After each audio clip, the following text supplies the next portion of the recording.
President Biden has announced a new relief plan that will help reduce gas prices and the rising inflation. Democratic and Republican lawmakers in Congress have a new April 8th deadline to get the fourth stimulus check package signed into law. Now, progressives are calling for Biden to cancel debt for millions of people. Now, you want to be sure to stay until the end of this video to find out the most important stimulus check information that I want you to know. There's a ton of good news about this, everybody. Stay tuned, because you definitely don't want to miss this.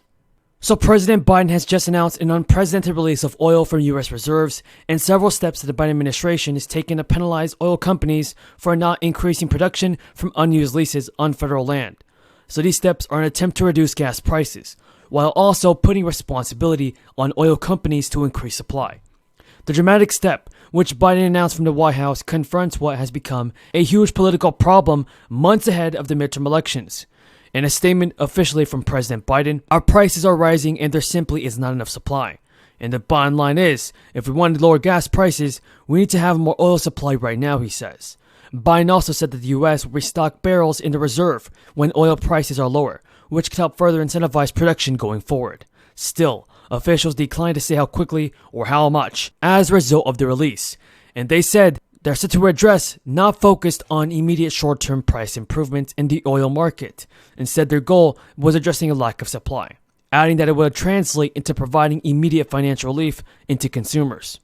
The president said the second part of his plan to address the rising prices is to create American energy independence in the long term. Lawmakers have been proposing new ways to send out more relief to the people during this difficult time. Gavin Newsom, for instance, rolled out a $9 billion proposal to hand out $400 debit cards to drivers in his state to help soften the impact of the highest gas prices that have been seen in many years. The $11 billion relief package would also send payments of $400 to the owner of each registered vehicle, up to 2 vehicles per person. Newsom is also proposing $750 million in grants that will make public transit free for 3 months, up to $600 million to pause a part of the sales tax on diesel for 1 year, and $523 million to pause inflationary adjustment to gas and diesel excise tax rates. In a Twitter video post, Newsom said that direct relief will address the issue that we are all struggling to address, and that's the issue of rising gas prices, not only here in our state, but of course all across the nation. In Georgia, the governor is facing one of the toughest re-election races in the nation. He signed a bill that will give $250 to $500 tax refunds to people in the state of Georgia. Top Democrats are again urging the Biden administration to extend the crisis-era student loan payment beyond May 1st and cancel student debt for millions of borrowers.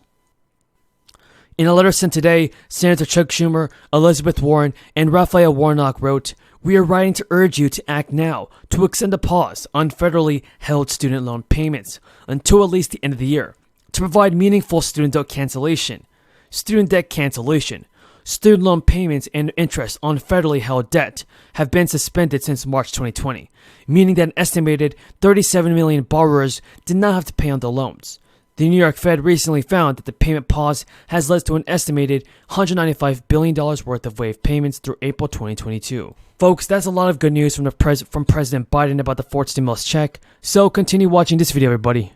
Of that crisis of faith is a direct threat to our democracy, as we have seen over the last 2 to 4 years.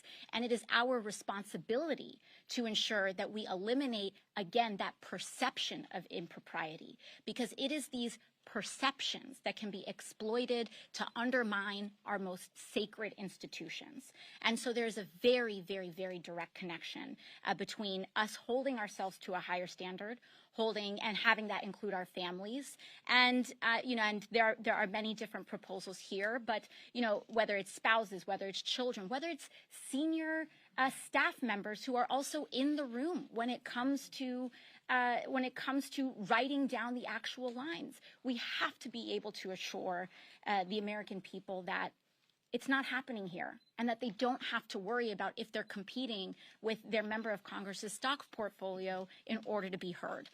So it's a pretty simple concept, and I'm just so grateful to have so many colleagues of such integrity here to be pushing this issue forward. So thank you. Thank you, Alex.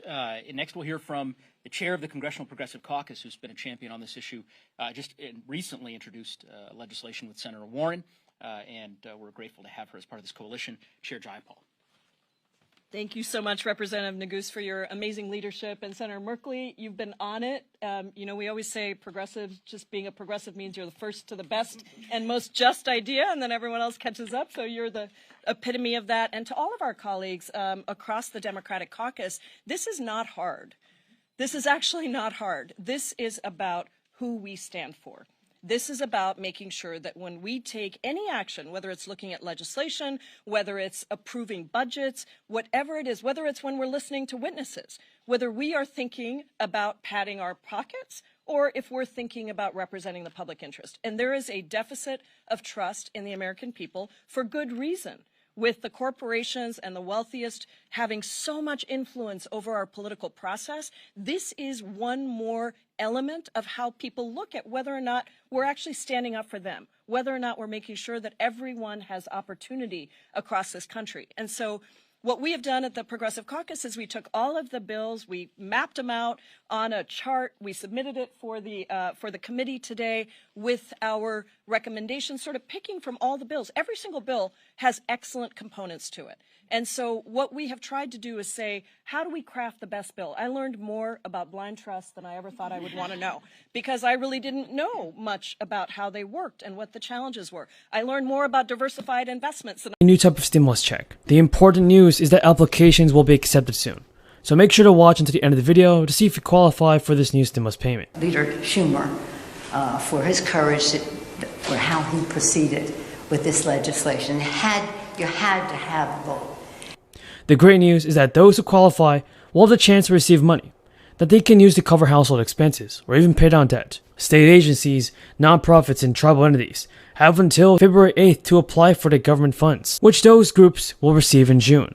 And workers apply to those groups to receive their payments, and it's also really amazing to see some federal money go out to the people that desperately need it. Farm workers and meat packers are entitled to up to $600 per person for crisis health and safety related costs, including including personal protective equipment, childcare, and expenses related to the crisis. The fact is that I do think that Mitt is a serious guy. I think we can get things done. I predict to you they'll get something done on the electoral reform side of it. USDA says that approximately $20 million of the $700 million pool of money will be set aside for grocery store employees, but the amount individuals in the industry will receive is not yet known. And depending on where you live, you are eligible for some stimulus money in 2022. One form or another, no matter what the federal government does, some states are just forming their own stimulus money, as the federal government continues to negotiate on creating more stimulus checks. Make sure that there's nothing I do that makes me look good in his mind.